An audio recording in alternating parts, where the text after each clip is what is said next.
तो प्रणाम नमस्कार, का हालचाल बा रउआ सबके कमेंट में ज़रूर बताई। तो हम हाजिर बानी आज फिर एगो नया खबर लेके मसालेदार चटाकेदार न्यूज़ के साथ। तो देखिए नीलकमल भैया तो बड़ी गर्दा मचैले बाड़े। यूट्यूब पर ट्रेंडिंग में म्यूजिक सेक्शन में नंबर 1 पे अभी तक बनल बाड़े लड़की दीवानी गाना। 5 दिन पहले आई रहे 10 मिलियन व्यूज ये पर होखे वाला बा। शाम शाम तक 10 मिलियन व्यूज कंप्लीट।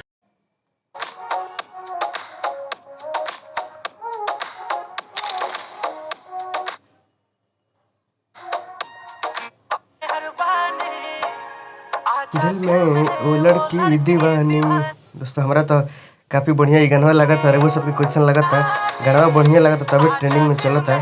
10 मिलियन भी होखे लगा गाना रउआ सब सुनी खूब। नीलकमल भैया के भर भर के प्यार दी गाना पे। वीडियो देखी नीलकमल भैया अपन इंस्टाग्राम पे शेयर कैले हैं। सनी लियोन के भोजपुरी सिखावत तड़े। आ बीच में तो थोड़ा हंसियो आ गई कहतड़ी थोड़ा धीरे बोला तेज में बोला तड़े लबर लबर। तो देखी तनी वीडियो रउआ सब एंजॉय करी। जिसका नाम है लड़की दीवानी। मेरे साथ हैं सनी लियोन जी, जो हम लोगों ने साथ में गाना किया है। सनी जी, मैं आपको कुछ भोजपुरी में सिखाना चाहता हूँ। ओके। हमारे दर्शक से बोलिए, का हाल बा? का हाल बा? कैसन बनी रहुआ सब? कैसन बा? व्हाट? एजे तो गजबे हंसी आ गई। कैसन बनी? कैसन बनी? रहुआ सब। रहुआ सब। हमार नया गाना आवे वाला बा। हमारा नया गाना आवे वाला बा। आवे वाला बा। लड़की दीवानी। लड़की बोलो। अच्छा, लड़की दीवानी। बात कर जो दूसरा नंबर ट्रेंडिंग का तो सलमान खान चलत रहे। बाकी फिर तीसरा चौथा पे पवन सिंह चलत रहे। देखिए कमर दबा दी पवन सिंह के जो आई रहे 2 दिन पहले गाना है पर 3 मिलियन व्यूज बा। देखिए 4 नंबर ट्रेंडिंग पर ये गाना इनकर चलता।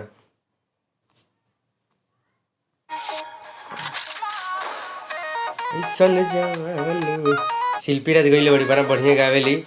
वो पवन सिंह के गाना बा।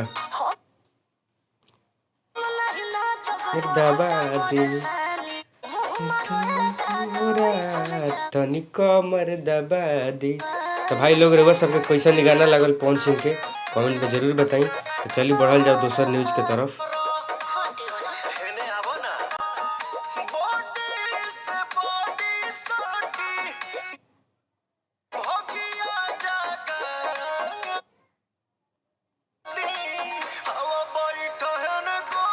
तनी कमर दबा दी।